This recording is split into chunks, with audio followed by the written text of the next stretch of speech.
Did you know there's over 20 different muscles that either attach to or cross your hip joint?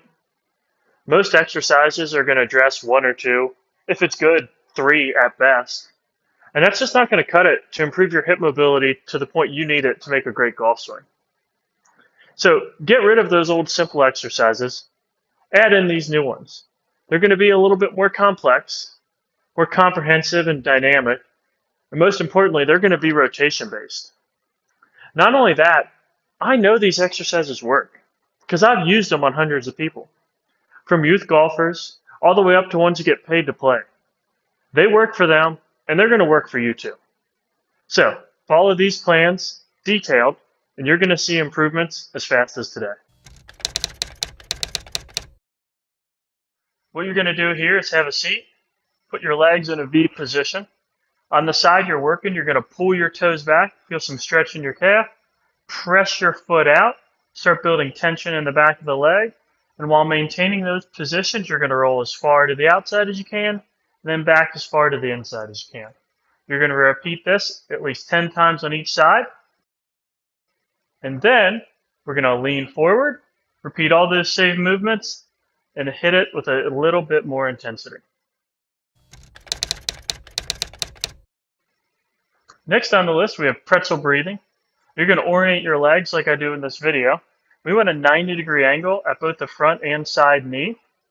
Get our trunk upright, no hands if you can, a support arm if you need it. And we're going to take 5 deep breaths here.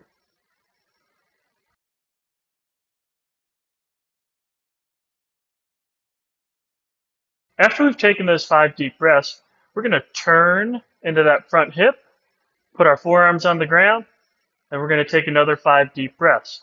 This is going to start engaging the lats, the lumbar fascia, and even the rib cage, which is one of the primary limitations of upper back and mid-back mobility.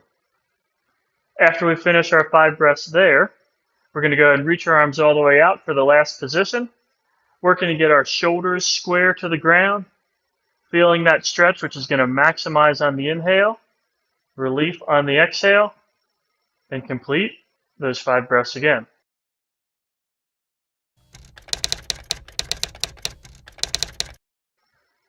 After we've done that, we can take ourselves into a pretzel hip internal rotation. We're simply going to plant our knee into the ground. Feel like you're pushing the knee down, and then you're going to lift your foot up. And now we're maximizing hip internal rotation, which is what we really need out of that lead hip at contact.